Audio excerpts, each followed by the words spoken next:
thank you for the privilege of your time tonight. I am EJ the Collector. I'm here as I am every week with the Hawk to my Animal, the Bobby Eaton to my Dennis Condrey, the European Elegance. Tonight we got TG. Tom, how's it going? Good. I don't want to be Hawk. That's okay. You But can the be rest Animal. of it's fine. Explain European Elegance, please. That is the phrase that Ludwig Kaiser uses in his attempted seduction of Maxine Dupree. Is it working? Which we have ostensibly no, but I have a feeling that eventually she will turn and it will work. And we're welcoming back. She's been gone a few weeks. Entrepreneur and professional wrestler, Kelsey. Kelsey, welcome back. Great to see you. How's it going? It's going great. Feels good to be back. Feels back at home. We are happy to have you back. Open this first minute up with talking about your wrestling journey since we saw you last, which included some training and some shows. Give us an update. It did. So I did go down to the Nightmare Factory for 4 days. Got in some solid training. One day I got in 3 different training sessions. So it was good. Went down, brushed up on the skills, came back with a different game plan. So I was advised, put the matches on my calendar, make those happen, and the training will come in between. Since we live in a dead zone, Richmond's kind of a dead zone, unfortunately, but that's okay. So I have done it. I'm going to take issue with that because since we saw you last in the show, I got to actually catch up with you, see you for the first time, meet you for the first time, because we worked an event that I talked about last week. I think maybe our Thursday show, the event down in Hardywood in Richmond. It was Barroom Entertainment Wrestling. Yeah, they had an event. And Tom, did you know about that? That I went down there, caught up with Kelsey. We watched some matches. I think Mark may have mentioned that. Yeah, it happened. So Kelsey, you did that, and you've done some other things too. I interrupted you. Go ahead. Yeah, so was at Hardywood. I traveled to DC last weekend, checked out another promotion. I did commentary. My opponent did not show up.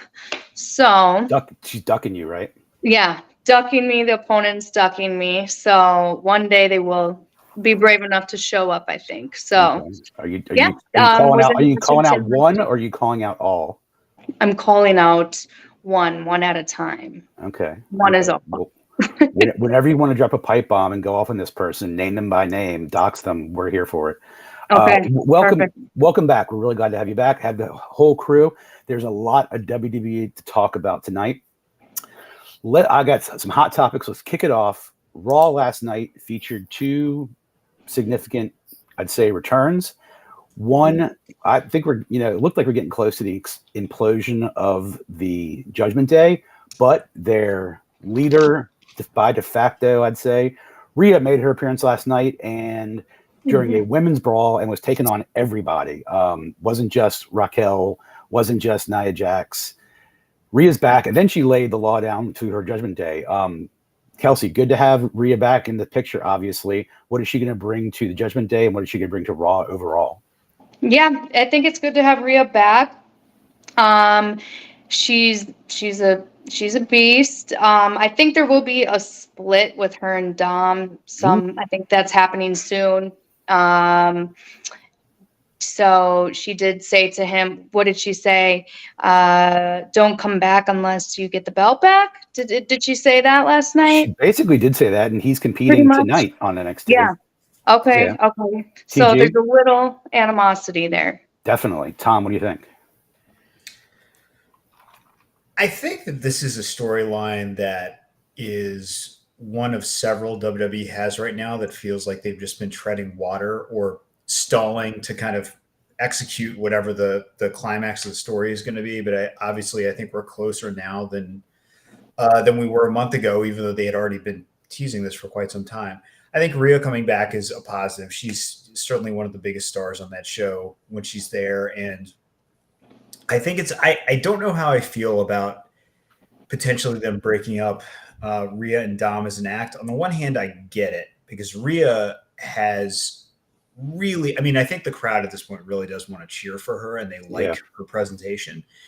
At the same time, I think she and Dom are so entertaining together as an act that it's like, it's that age old question of, you don't want it to overstay its welcome, but at the same time, if it's going well, do you want to end it prematurely? So I think that's going to be a tough decision for them. And I think they probably will. I mean, I don't know how they're going to resolve it tonight. I think Trick Williams probably retains. So I don't know. They're going to have to pay that off next week. But, I think the bigger question is the Judgment Day going to simply disintegrate, or will it continue on in some form with one of the members, Damian Priest or Finn being the most likely, out of the group? I think it probably will because of all the work they've done to build up JD McDonough, but we'll see. We'll see. Overall, I thought Raw was a decent show. The other thing I'd really touch on, I mean, I was checking out Kelsey's Whatnot show on the Graybo's page last night. She's ripping wax. That's opening wrestling cards on Whatnot for Graybo's every Monday night during Raw. So I was co-watching it. The main event I thought was decent. Gunther seemed to have moved on from Alpha Academy. Alpha Academy is getting put back in sort of a tag team scene, Viking Raiders and whoever else. But Gunther and Ciampa, it's good to see Ciampa healthy and put right back in the IC title picture, which is as hot as the world title picture just about. But more importantly than that, Gunther retained, went over, but we saw a return saving Ciampa was Johnny Gargano, who we hadn't seen in some time. Tom, did you watch this live or did you catch up on this today? No, I watched it last night. Did you get the sense that the crowd was a little stunned or disinterested in the returning Johnny Gargano, because they didn't seem to react like you think the two best NXT wrestlers on the planet, in this position? What I'm asking.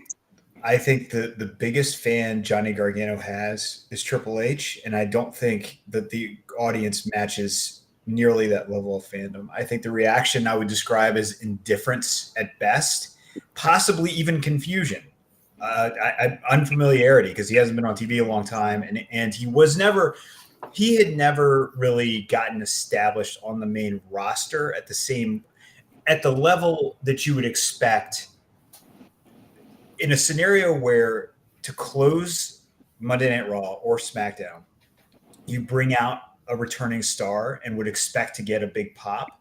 Yeah. Gargano had never been built to that level on the main roster. So I think the reaction or lack thereof is not a surprise. I think the fact that they put him in that position timing-wise indicates they obviously have a plan for presumably some kind of DIY reunion and run. Mm-hmm. I think those guys could be good as tag team champs. I think there are many steps before we get there because of what's going on with the tag titles and who has them and the other storylines we just referenced. But I just don't think, a couple of weeks ago, and maybe this record was broken, last night, but a couple of weeks ago, I know that Ciampa was in a match that was the lowest rated match in the history of Monday Night Raw in terms of viewership. Right. And it's interesting to me that they are clearly making a commitment, again, in terms of placement and kind of story, with guys who Triple H obviously believes in, who were, really good in-ring performers and who were a big deal in NXT, but aren't rating straws, at least not yet. And that's interesting to me, because usually it's the reverse. Usually you have somebody like LA Knight, for example, who they're like, we don't necessarily believe in him, but gosh, he just gets a huge pop in ratings and we have to do it. Yeah. So this is kind of the opposite of that. So we'll see if that comes to fruition. This is all understandable. Johnny Gargano and Ciampa were the two biggest stars from Triple H's Black and Gold NXT brand at first. Kelsey, how much familiarity do you have with those two known as DIY and NXT? Both of them had the World Championships. Were you following NXT? What do you know about Gargano and Ciampa? I don't follow much of NXT. Yeah. Until Ciampa came to WWE. Okay, so then I got familiar with him. So those two really aren't completely unfamiliar names, but I think Kelsey's an example of a sort of a lapsed fan who's returned the last 2 years, who's following WWE almost exclusively, and is, because of injury, Ciampa's already been out for a year. I think Gargano had a similar injury. Those two have never they came up around the same time, but Ciampa's injury prevented DIY from being firmly established in the main roster, which I bet was Triple H's plan. Tom, you concur with that? Yeah, in some ways, it reminds me a little bit of what happened with the Revival when they got called up from NXT, where they were obviously superb tag team. And of course, I can't remember the chronology, but like one of them got hurt, came back, the other one got hurt, I think. And so they just didn't quite match up, and they still had a decent run and won a couple tag titles, but I think the game plan for them was never fully executed because of that bad luck with injury timing. And a similar thing happened with Gargano and Ciampa, who at the time when they were called up, even though I think that they had a weird first match debut where they did work together, I think, as a tag team, they had not been, I don't think during their last run in NXT, I don't think they were working together as a tag team. And I think that was always the long-term plan, or at least Triple H's plan when they got to the main roster. But as you said, because of the kind of bad luck with injuries, they had all these weird sort of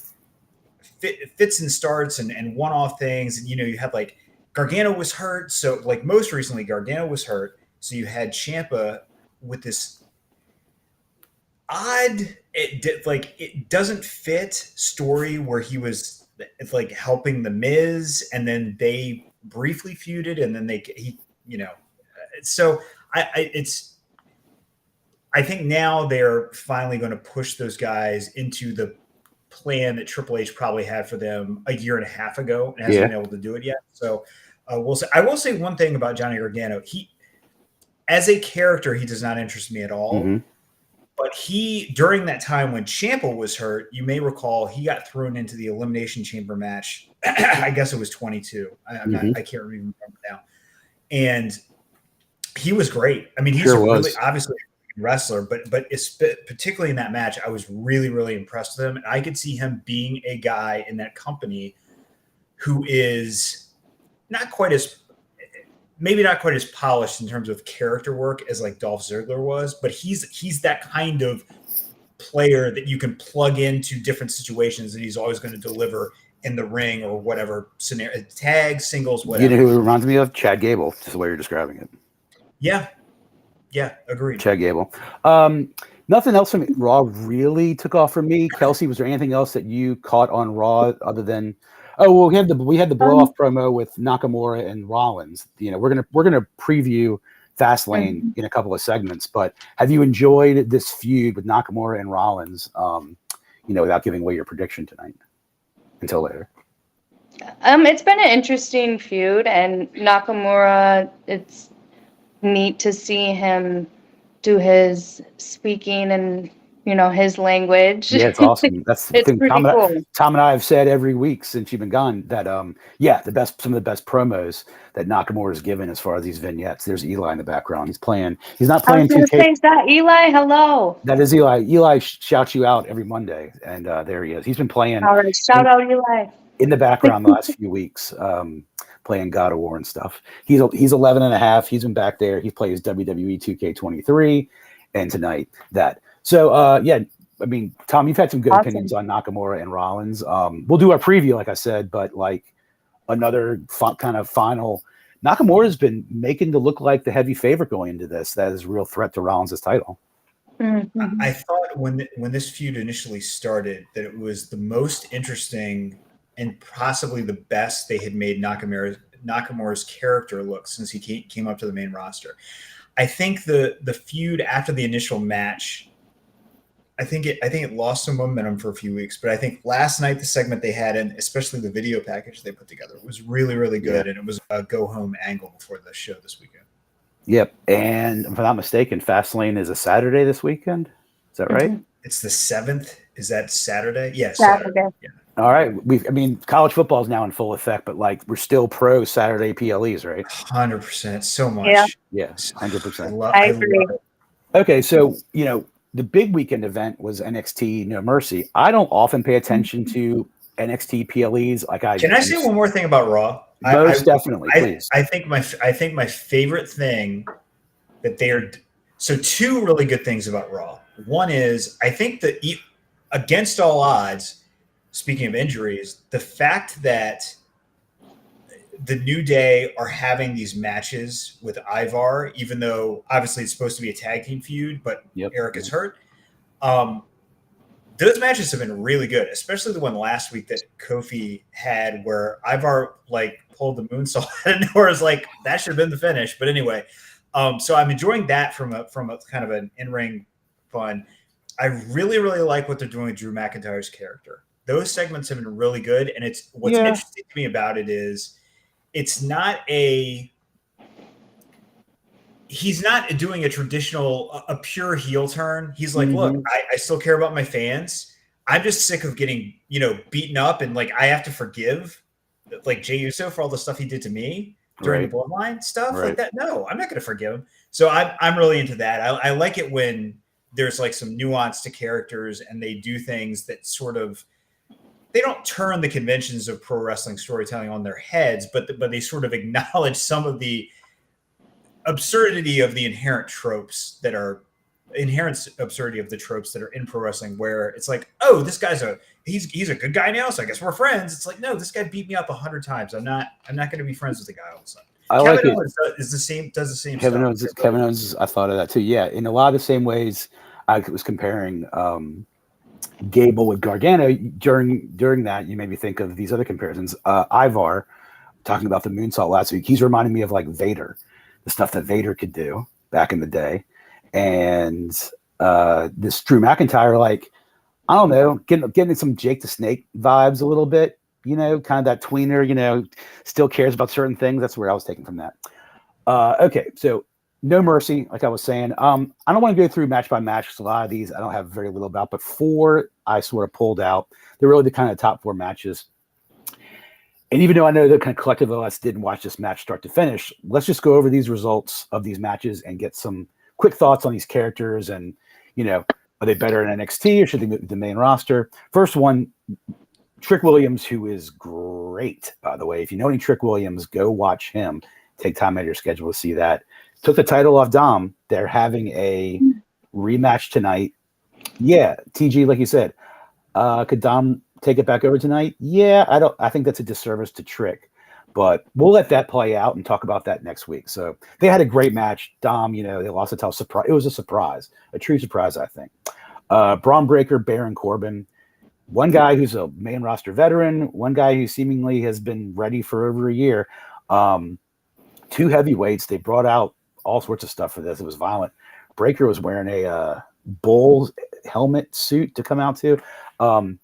Kelsey, Braun Breaker, Baron Corbin. Should Corbin stay in NXT? And is Breaker, who seemingly is ready, would you like to see Breaker on the main roster?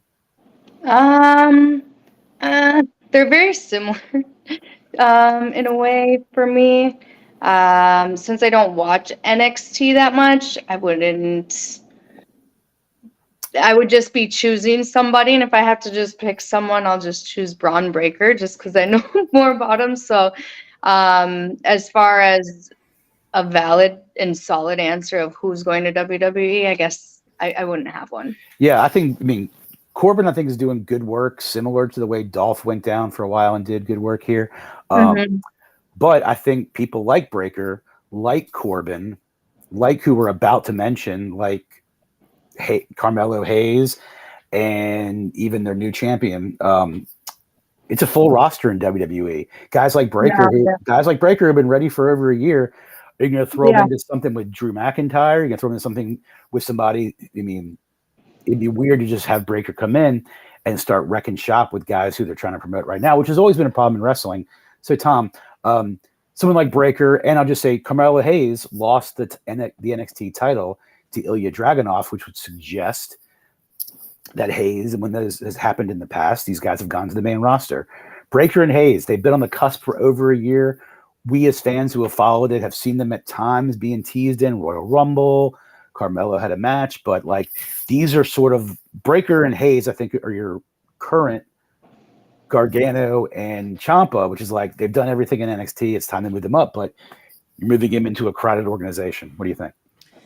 What's interesting to me is that I felt like, and maybe you'll agree with this, it was much clearer a year ago what Braun Breaker's trajectory, or at least what I thought it was. Like a year ago, I felt like I had a pretty good handle on Braun Breaker. Like, oh, probably maybe debuts at the Rumble, but probably is a night after WrestleMania guy. I mean, that's I remember that. Yep, mapping it out like that's clear. And then like it didn't happen, and not only did it not happen, but if you look at, especially in the last few months when WWE has made a more concerted effort to have interplay between the main roster and NXT, the people that they have most often featured, like in the front row of Raw or SmackDown, it's like, hey, here's this person from NXT. It's Dragon Lee, it's Tiffany Stratton, it's Carmelo Hayes, maybe a couple of others, but not so much Braun Breaker. And so I think the conventional wisdom around him maybe has changed a little bit. I think he's certainly going to be in it. I mean, my guess is that he's certainly going to be in NXT for the rest of the year. But I think those other folks that I just mentioned are going to be moving up to the main roster sooner rather than later. Tiffany Stratton, Carmelo Hayes, especially now that he's lost his title, and probably Dragon Lee as well. I hope they're used because all three of them are spectacular. Carmelo Hayes has been legendary in the last year. He carried that title really well, I thought. No Mercy ended with a banger of a Becky Lynch, Tiffany Stratton match. Becky retains.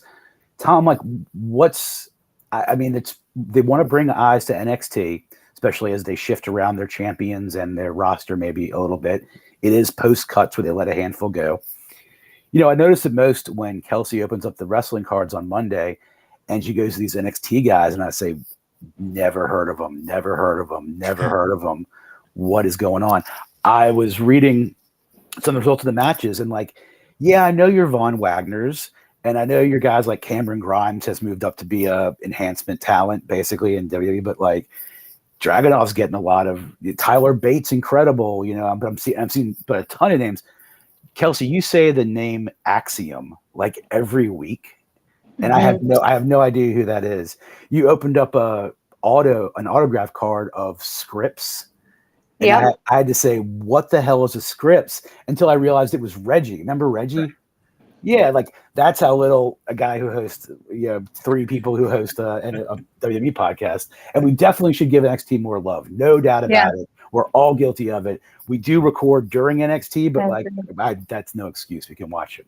And I think No Mercy, even though I didn't watch much of it and I kind of know these guys, but not really know them yet, it made me a little more dutiful to watch the program more. Tom, can I get your on board with that? Will you commit to like a little more NXT on this show? No, not at all. I already watched enough TV, especially during football season. I can't commit to another 2 hours of NXT. No, I do not commit to that. Fair. But I will say, you mentioned the Becky Lynch Tiffany Stratton match, and I fully admit I did not watch the show. But last night on Raw, they showed a pretty extended highlight package of that match. As you just referenced, I freely admit I'm only vaguely aware of most NXT talents. I was incredibly impressed with how athletic Tiffany Stratton was. She is really, really impressive. And the reason that I think that surprised me a little bit is I think that, when your presentation or your character is sort of this, I guess, Barbie type, for lack of a better word, I think more often than not, they give that gimmick to somebody who they really want her sort of character work and promos to be kind of the foundation of her popularity, which I'm not saying that that's not a big part of it for her, but sometimes that can be used as a way to compensate maybe for being, less athletic or less able to do certain things physically.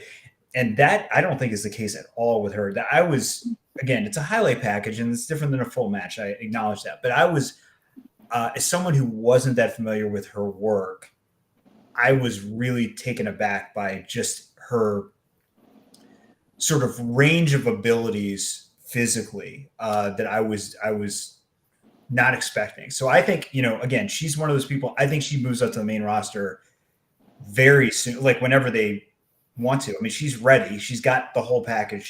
They can plug her in. I think the big question would be, and this is another kind of challenge with WWE, is the way that they have kind of structured, I think the storytelling wise, the women's division a little bit, especially on SmackDown. It's like kind of like the Braun Breaker question. It's like, where do you plug her in? Or where do you like, if a Braun Breaker, where do you plug him in? I don't know how that would even work, but so there's a little bit of work to do there, but in terms of her ability, no doubts whatsoever. We are fortunate to have one of Tiffany's, compatriots on the show tonight, because Kelsey, you are a young female professional wrestler with a little bit with less experience than most, kind of like Tiffany Stratton. Do you know much of her work? What have you seen of her work? And talk about the combination of athletics and character that is required to be a successful superstar. Yeah, actually, the first time she stood out to me, she was cutting a promo at the time, Becky Lynch. Yes. So it was kind of the beginning of that. And I was like, wow, she's great. She looks great. And then I paid more attention to her wrestling. And I do have to agree with you that she definitely has athleticism, and when it's not just about the looks, if you can back it up with moves as well, like you said, it is a whole package. And so you either lean towards one side or the other, but she has it. She has it. It'd be really cool to see what she would have to bring in the ring. Competing against people who are athletic, I think, is very important, and definitely the type of people that I want to be in the ring with. So I see a future match with Tiffany Stratton. I love it. I love it. Now, Tom, if I'm not mistaken, is she an NIL recruit? Was she out of college? She doesn't have a professional wrestling background, I don't believe. I don't know much about Tiffany Stratton. Yeah, I know she was a gymnast, but I don't know if she was like a college gymnast or an NIL signing. But she's an example of a product of the Performance Center. They taught her how to wrestle. That was her nightmare factory in Kelsey's case. Like, to go out there and learn how to start by taking flatbacks to then doing Hurricane Ranas. And she's doing those things too, which is awesome. So yeah, Tiffany Stratton's probably the first of many who will go through the pipeline. I think the NXT women's division that I know of, with Tiffany Stratton, an eventual returning Nikita Lyons. Tom, you familiar with Nikita Lyons? I am, yeah. And Kelsey, you familiar with Nikita Lyons?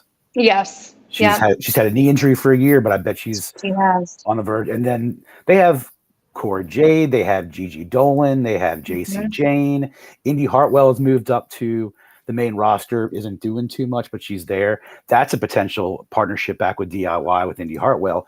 And is Loomis ever going to return? Tom, you were talking about Gargano and the weird start and stop. So that made me, when you mentioned Miz, made me think of those magical 2 months we got some point last year when Dexter Loomis was on and Bray Wyatt was back, and it was like the craziest time.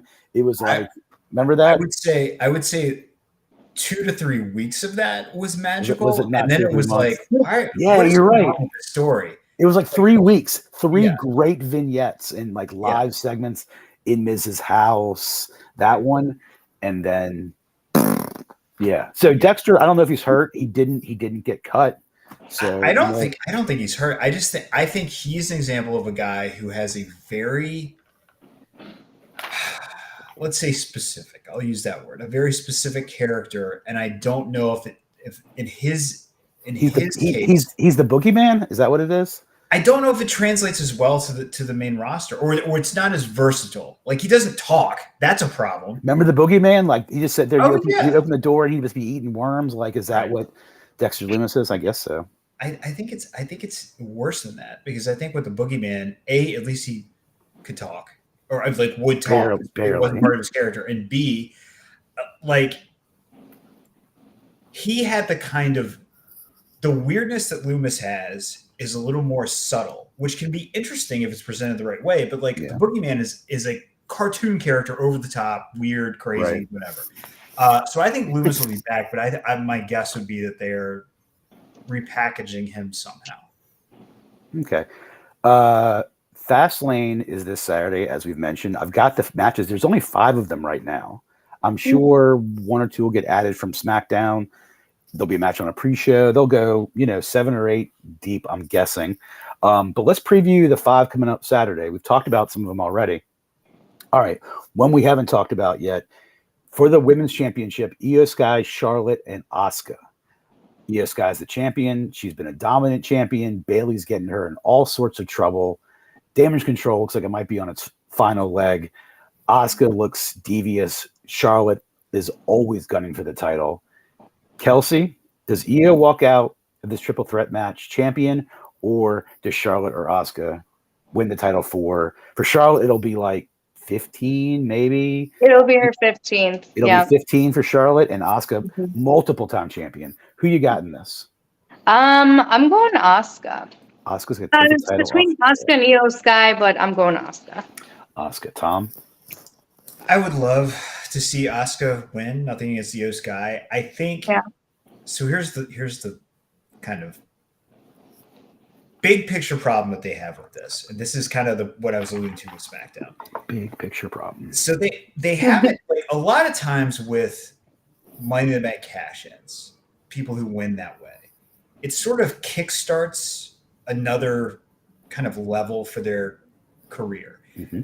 I don't think that's been the case with Io Sky. I think that they have still give more of a spotlight on SmackDown to other female superstars over and above her. They are not other than the fact that she's the champion. I don't think they are treating her like she's even one of the top 2 on that show. And Bayley gets this. It's really the spotlight's on Bayley, right? Almost as if Io needs it, but I don't think she does anymore. Yet it's still happening. Yeah. So this is the concern that I have. I would like to see Io Sky keep the title and have her be elevated more on that show before she. So the point being, if she loses the title now, I think that her title reign has done her very little long-term good. And so I am going to say Io partially because that's what I'd like to see happen for those reasons. The other sort of cynical reason is, look, everybody knows that Charlotte is going to get to 17. We all know that. And I don't think that Charlotte, or possibly I don't think that WWE Creative wants her to win titles on minor pay-per-views. I think they either want it to be on SmackDown even as like a surprise win, which has happened a few times, or on a major show. So I think Io pins Asuka. Keep Charlotte. Charlotte doesn't lose, but Io keeps the title. For a lot of the same reasons, I'm picking Io to retain, with the addition that it will come with her defecting from Damage Control or getting kicked out or having a split against Bayley.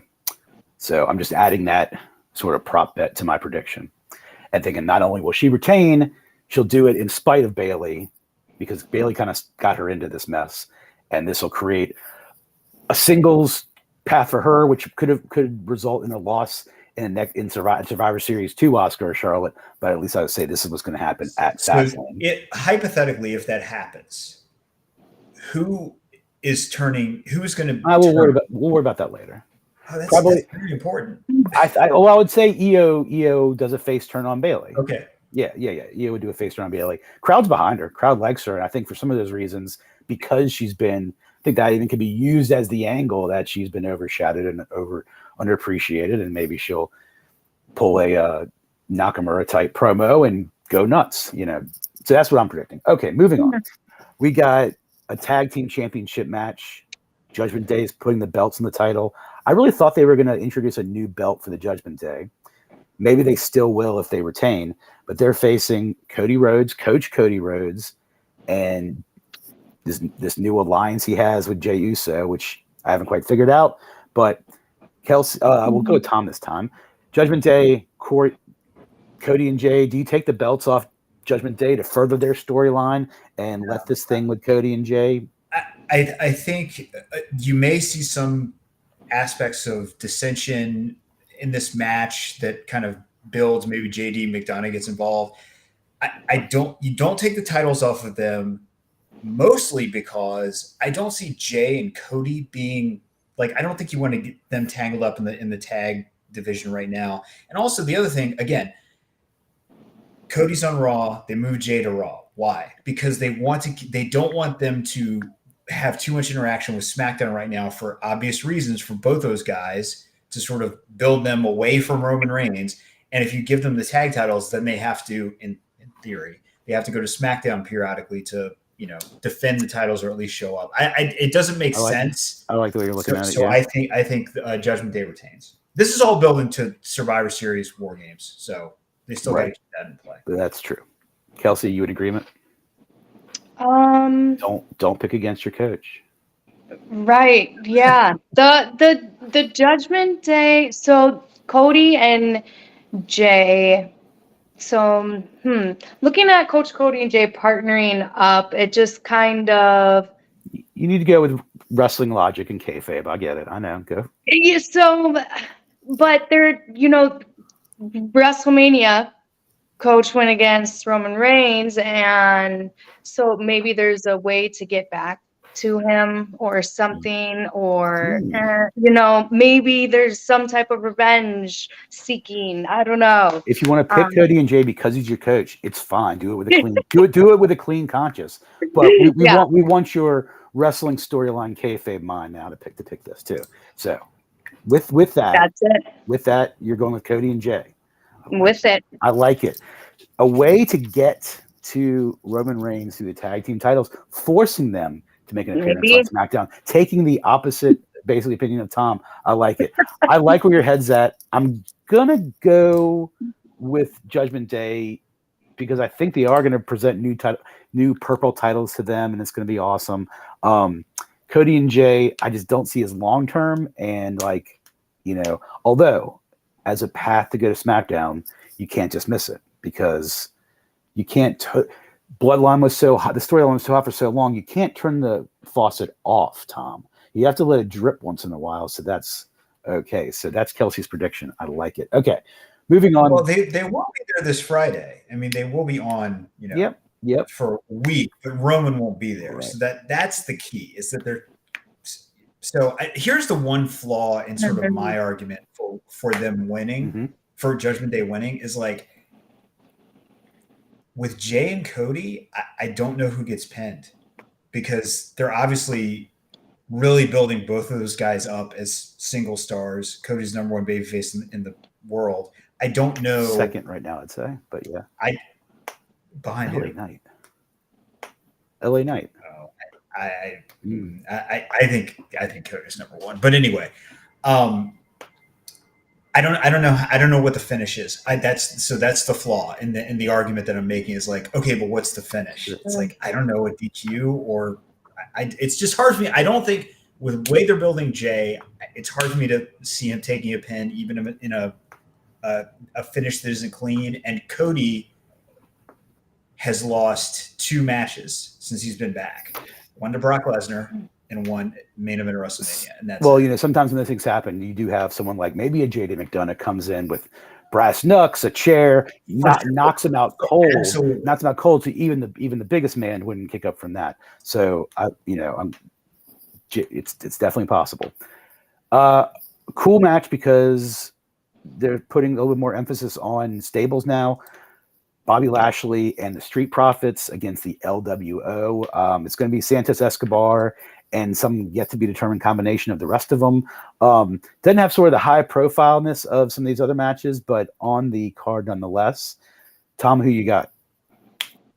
Lashley and the Street Profits, just because they're doing more story-wise with those guys. That's kind of evolving from week to week, and so I think the story has been.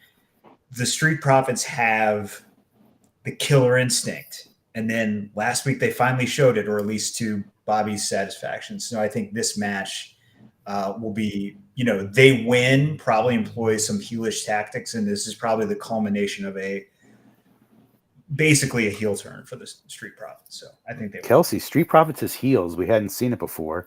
How do you think this match is going to end up? LWO Street Profits. I'm going Street Profits. Okay, I think we're going to be in agreement solely, here. Yeah, I'm going Street Profits on it. Yes, they've looked powerful. They've been interrupting matches. Bobby's been coming out clapping. I mean, he's like, it's the modern day Hurt Business, and I think it's working out well. You know, down the road, if Jade Cargill wants to debut on the main roster as part of the Street Profits, her and Bobby, that would be a great intro for Jade Cargill. Here's what's interesting to me about what they've been doing with not only those guys, but a couple of the other folks that we've mentioned is, so right now, the problem with the tag titles over the last several months, understandably so, is that they built this big storyline that appropriately culminated in Sami and Kevin winning the tag titles in the main event of Night 1 of WrestleMania. But the problem with that is those guys, at least recently in WWE, have been singles guys. And then they lose the titles eventually to another couple of singles guys. And if they lose this weekend, again, it'll be two singles guys who are teamed up. Quietly, WWE has really, I think, been doing a good job to, at least on the men's side, to establish a bunch of new tag teams that once they finally get those titles off of a pairing of two singles guys, I think the tag division is going to be really interesting because you have Pretty Deadly's coming back. You have the Street Profits now as heels. You have Alpha Academy, who, you know, until Monday had been sort of built up a thing. You still have Imperium in the mix. You have the Brawling Brutes in the mix. DIY. So, exactly. And that was the point. The thing I was going to get back to is, and now you have DIY re-entering that conversation. So that's a really strong tag division, especially with titles that can go back and forth between shows. So not that I'm, you know, trying to push this as quickly as possible, but I am kind of looking forward to, who knows, weeks or months from now when the tag titles really are sort of back in the realm of actual tag teams rather than being the centerpiece of other stories that primarily involve tag singles. team wrestling has historically been, you know, cyclical. We could have had this conversation. It was like maybe 4 or 5 years ago, maybe a little before the pandemic. Tag team wrestling had a renaissance in WWE, and it's gonna happen again. And people were talking about it then. Okay, kind of co-main event. The Bloodline will be appearing on this card, although not Roman, but Jimmy and Solo, who appear to be on the same page, I guess, taking on I think just a cool tag team of the GOAT John Cena and like my second favorite wrestler on the planet right now behind MJF. LA Knight, I'm not even going to do but I think he's the top face in wrestling. I think he's moving the most merch right now. Yes, Cody Rhodes is going to be probably the standing tall at WrestleMania 40 over Roman Reigns, but I've said it for a few weeks. They have, I think, this, you know, LA Knight's 40. Not that matters, but there is probably a 5 to 6 year window where he could have a run as Roman Reigns, LA Knight, Seth Rollins. Pick your fourth. That's the Rock, the Stone Cold, the Triple H, then the Undertaker. Not to that level necessarily, but as far as having, you know, one top A guy. Cena and LA Knight taking on the Bloodline. Grudge match. Kelsey, who you got? I have Cena and LA Knight. That's my team. You know, and you just going with them because you gotta send the fans home happy, or is there some of your favorite wrestlers too? I mean, I think the two of them paired up. Does LA Knight remind you of The Rock or Stone Cold or Stone Cold? No. Kevin Owens reminds me of Stone Cold. Kevin Owens. But no, LA Knight, I wouldn't say he reminds me of them. Yeah, but I would pick John Cena and LA Knight. All right, Tom. Good guys or bad guys? John Cena and LA Knight. I feel pretty confident about this one for a couple of reasons. One, I think they have finally kind of given in to the inevitability of pushing LA Knight. Like, He wasn't the guy that they had in their plans. He certainly wasn't a Vince guy or a Triple H guy, but eventually they're just like, he's getting the biggest pop on the show. We have to do He this. is getting a bigger pop, bigger than Cody Rhodes right now. If you compared the Friday Night SmackDown pop with LA Knight and last night's Cody Rhodes pop, LA Knight's was significantly larger. I mean, it's different. I mean, LA Knight's making a save at the end of a show. I don't know. I mean, I do know this. I know that the last pay-per-view, which I can't even remember the name of, that Cody Rhodes wasn't on, that Cody Rhodes was the number one merch seller at that show. Yeah. And he wasn't on the show. So I would say the reason I say he's the number one baby. Cena's white hot. I mean, Cody's white hot. No one's debating that. It's really more about like part of it, as you've talked about in the past, is the faith the company has in you and the way that they're willing to present you. And I think that so for Cody, he is number one partially because of his own, of course, skill and getting over and all that, and partially because like on the internal, sheets that the company has, Cody's going to be the top of the babyface list. I mean, that's it. Like even over LA Knight. So that's kind of what I mean. I don't think there's anybody hotter than. I got you. I agree with that. So anyway, back to this. Cena and LA Knight. I think they're really ready to kind of see how far LA Knight can go. And the other thing is, clearly there is a story brewing here where Heyman and Solo are suspicious of Jimmy. I'm more confused than suspicious, but maybe they are too in kayfabe, because none of this really makes any sense, as I've talked about. So they win. The good guys win. Kelsey, don't reveal any trade secrets here, but of the three of us, Cody Rhodes the closest. Not by much, but by a little bit. Humble as can be guy. Greatest guy in the world, right? Seems like it. Yeah, definitely humble. A lot of experience and knowledge to share. And he seems you can approach him and feel comfortable. Like anyone, people are busy. Like no one wants to be distracted when you're working out at the gym. I don't want to be distracted when I'm working out at the gym. So there's a right time and place when you talk to people, but he's definitely approachable and he's there to guide you, and one of those coaches that, wants to help. So I guess he wouldn't have opened a school if he didn't want to pass on all this knowledge and see another generation of the sport he cares about most. Absolutely. And his father and Dusty, being a part of like the NXT and, or not NXT, but like the development and all of that. So it just goes hand in hand. They both are wanting the wrestling legacy to continue and so I'm here for it. Yep. Speaking of Dusty, you sent me this card. Yes. Last week. I have it. I'm going to give it to my brother tomorrow. Dusty Rhodes, such a big part of my brother and I's life, between the ages of 8 and 11, there was sort of, that's 1984 to 1987 when I was watching wrestling on TBS, and it was Magnum against Flair and the Four Horsemen and the Koloffs. That's definitely the intro to my wrestling, as I've spoken about lots of times before. So yeah, Dusty special. Okay. I guess this will main event, unless Cena and LA Knight are going to main event, but Rollins and Nakamura, we've been watching this feud, I guess, most closely among us, since we're mostly, consumers of the Raw product. We've talked about how good the promo has been.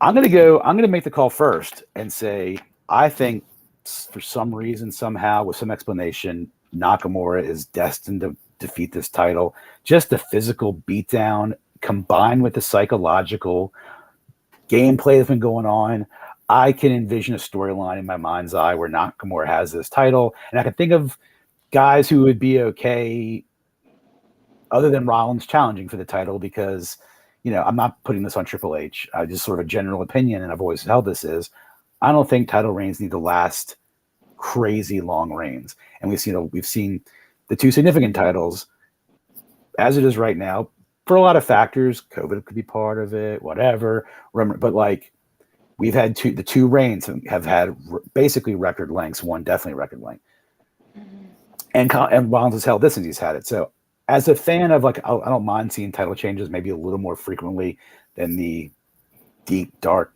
wrestling fan. I'm going to pick Nakamura. So, Tom, tell me why that's a dumb pick. Oh, I don't think it's dumb per se. I would, just as a fan of his, I would love for Nakamura to have a reign as world heavyweight champion. I think that the argument against what you're saying is simply that they worked so hard to really establish this title. And I think that part of that is, I agree that it will eventually change hands much more frequently than the WWE Championship has over the last 3 years or whatever. But I think right now they want to continue to, I guess, rehabilitate's too strong a word, but reinvigorate Seth Rollins' character or his, sort of kayfabe standing in the company, and then also does it need invigorating? Does it need reinvigorating? He's been he lost 3 times in a row to Cody Rhodes. I mean, he had to. They needed. It had been, I don't know how many years since he had held a singles title. I mean, yeah, but true. You're right about that. But hasn't this cult-like leader status he has over the fans and this long title reign, like, accompanied with the storyline of this injury, like it could be part of this redemption story? Oh, I think we're towards the we've already seen the execution of the plan to reinvigorate him. I'm not saying the reinvigoration starts now. I'm saying it started 8 months ago. Mm-hmm. And now we're in the midst of it. I think probably closer to the end than the beginning.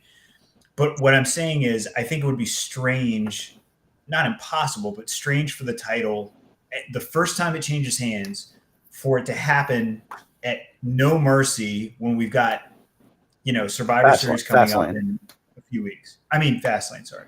We just had NXT No Mercy.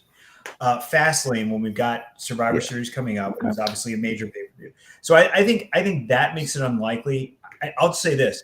The only scenario where I could see a possible title change, and I do not think at all this is going to happen, before Survivor Series, would be a Money in the Bank cash-in. And obviously that's not factoring into their plans right now because they're doing other stuff with Judgment Day. They're the tag champs and the dissension angle is playing out. So I don't think it's going to happen. I think they have tried to make Shinsuke look as much of a threat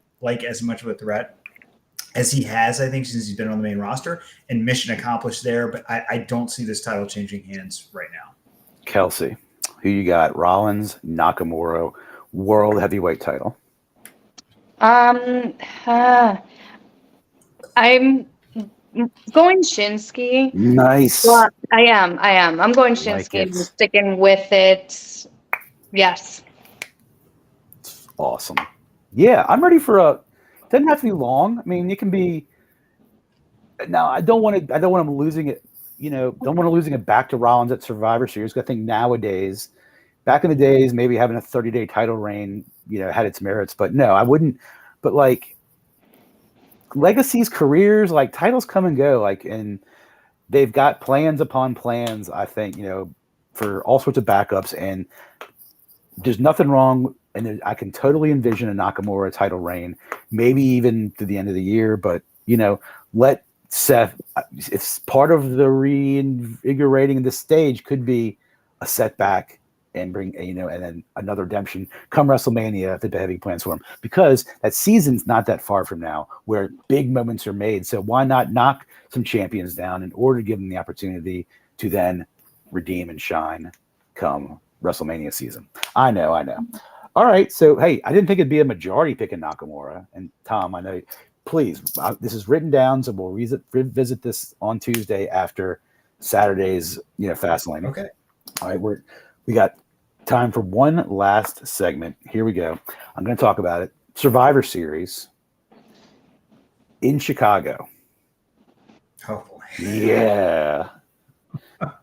Survivor Series happening in Chicago. It's happening in the United Center.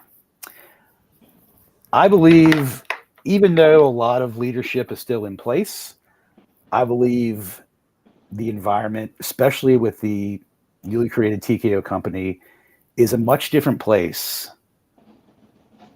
than when CM Punk left in 2014. And I think, but I'm probably being swayed a little bit by reading stuff online. But I think about what the TKO company now wants to do, how WWE really is on the, I think we're on the verge of a lot of talent changes next year, contracts and whatnot. And we're going to see a lot of wrestlers go from AEW to WWE, and we're going to see a lot of wrestlers going from WWE to AEW. Yeah. I think it's fair to say you would go back to a company that you claim almost killed you because you're leaving an environment that basically created a lot of that same that you were rambling about in the company you just left. But I just think we're in different times now, and we have different people. I think Triple H is still the head of creative, but Triple H and Vince McMahon, Tom, are no longer primary feature characters on television. And with that was tremendous ego and tremendous power. And I truly believe that we're going to see CM Punk return at Survivor Series in Chicago for a limited run through whenever. Well, we know whenever he decides to confront someone backstage and punch them. Tom, percent chance we're going to see CM Punk in Chicago for Survivor Series realistically? It's not zero. It's not zero. Why not? Give me. Let me see. We're at 50. Give me 2.5 minutes of why not, if you need it. Why it's not zero? Yeah, or no, why it should be not higher than whatever number you're going to give it. Okay. So let's say, just for the sake of argument, let's say that, 10 years ago, you were an employee of a company. Let's say, I don't know, Capital One. Capital One, okay. And Capital One. Eventually, you moved on, and the people at Capital One were like, that guy was really good, but at the same time, he kept starting fires in the break room. Just like every week, there would be a fire that he would start in the break room. He put a bag of popcorn in the microwave and set it for 25 minutes, and we had to deal with this on an every other week basis. Now it's 10 years later. Now in that scenario, in this hypothetical, if you had gone 10 years, built your work history up, no further problems, they might come back and say, you know what?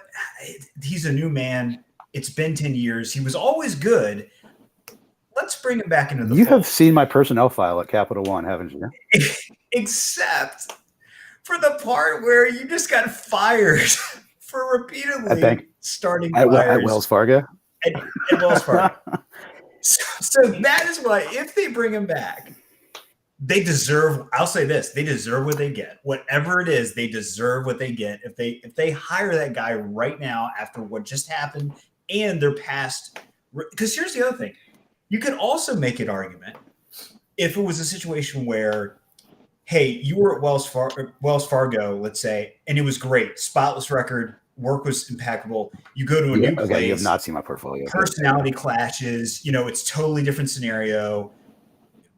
That happens sometimes. People, it's a different cultural fit, whatever. It just happens sometimes. But this is a thing where it's like, oh, all the stuff that we didn't like, the bad part of him from 10 years ago, it seems worse now. I agree. And I agree with your Capital. So that's my argument against why they should not do it. Doesn't mean they won't, because there is always some money to be made. But man, I don't think it's worth it. It's a perfectly logical, reasonable argument in the Capital One Wells Fargo scenario. But in your scenario, World Wrestling Entertainment, that's the kitchen fire. That's the kitchen fire. It loves shit like that. And I think the age and experience and the landscape and what everyone's been through and the landscape of wrestling and the amount of money that could be potentially made, with stuff like this, just like we had the argument of whether they should fire CM Punk. You're right, except it's not. This is such a unique in business where that is not a death knell like it is everywhere else. I see the risk was worth it for AEW because he doesn't have to move the needle as much for it to have a major impact proportionately with their business. WWE, you're talking about We just had a $9 billion merger, and we just did a new TV deal for $1.4 billion. Like, how much more money is he going to make us versus what could the negative consequences to our morale, to our locker room? TKO Sports wants to be on the front page of USA Today on that Monday, saying, "See, they want their name out there." This is a new company that has amazing media empire, and argue or not, CM Punk is still a number one draw. He doesn't move the needle as much in a relevant way as Logan Paul does. So if I'm them, I'm like, let's do something next with Logan Paul or someone else. Not this guy who has a terrible track record and a recent track record. He's not some reformed guy who just got raw ratings have been stale. Where's all those fans that Logan Paul and Bad Bunny were bringing over? I mean, football hurts them a lot, for sure. Wrestling fans don't watch. They watch wrestling. Only 20% of them watch other sports. 80% of them just watch wrestling. Kelsey, take this over. Break us up. What's CM Punk returning to Survivor Series in Chicago and just WWE in general? I want to get you down on October 3rd. Pro or con? Do you like it? Do you want to see it or not? I like it. I think it might happen. Kelsey's awesome. Yeah, I think it might happen. I mean, like, I get it, Tom, but like I see that landscape. I'm just like, oh, it's ripe for it. Triple H and Vince. I'm not saying that like Shapiro or Nick. We don't know how Nick Khan feels about it. Like, last thing Triple H ever said on Stone Cold's podcast was, "I'd love to work with CM Punk again. I hope we get him back." So we're going to table that. I'm going to let you sit and just rue on that for an entire week. As we get the chances are, the reason I'm reacting this strongly is because the chances, like I said, are not zero. And it just blows my mind. I know. There's a lot of things there. I can describe that about a lot of things we're seeing in the world right now. But you're right. Tom, anything you want to promote about yourself? No, absolutely give out no information, no social media. Stay completely. If you can find him on X, formerly known as Twitter, good luck. Right?